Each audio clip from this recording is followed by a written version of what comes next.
বিসমিল্লাহির রহমানির রহিম।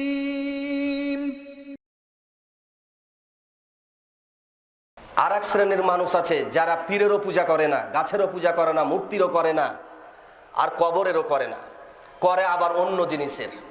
সেটা কি? প্রবৃত্তির পূজা করে, নাফসের পূজা।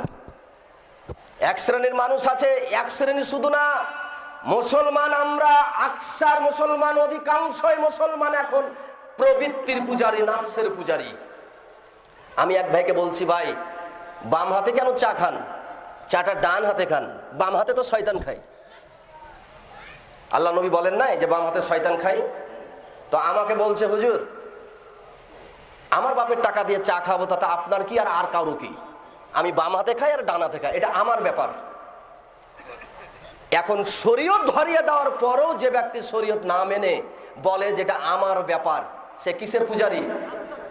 নাফসের পূজারী। তার নাফসকে মেনে চলে, তার আত্মা যেটা বলে সেটা করে।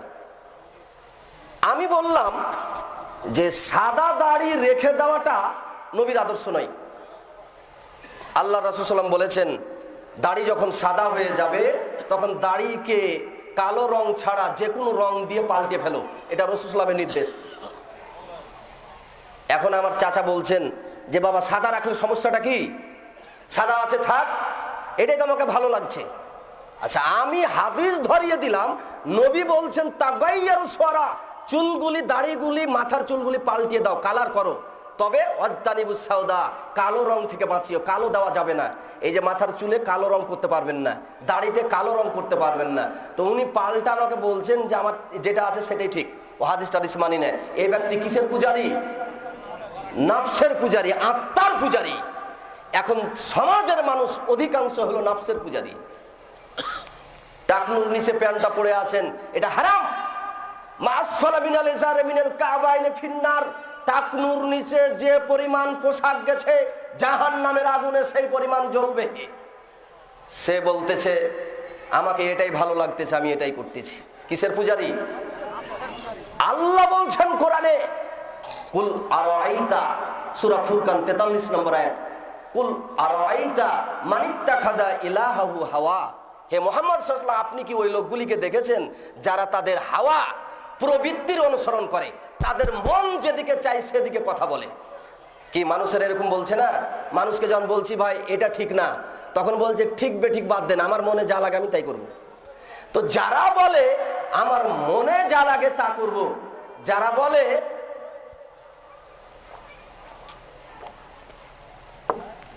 আমার মনে যা লাগে আমি তা করব, এরা কিসের পূজারী হলো? কেন আপনি বলতে পারলেন না হুজুর আসলে কি দাড়ির রং পাল্টিয়ে দেওয়ার কথা হাদিসে আছে? না তো হ্যাঁ আছে, দেখান তো একটু দলিলটা। এই যে দলিল। ঠিক আছে হুজুর, হাদিসে থাকলে আমি যেহেতু মুসলমান, মুসলমানের কাজই হলো মেনে নেওয়া, কাজে আমি আজ থেকে মেনে নিলাম।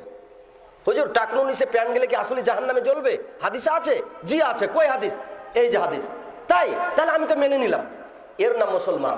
যখনই দলিল দেওয়ার পরও সে বলবে যে না আমি এটা মানতে পারি না, এ বাদ দেন, এটা আপনাদের হাদিস, আমার মনে যা লাগে আমি তাই করবো, তখন সে হবে নাফসের পূজারী। এখন অধিকাংশ মানুষ হলো আত্মার পূজারী, নাফসের পূজারী। আল্লাহর এরা গোলাম না।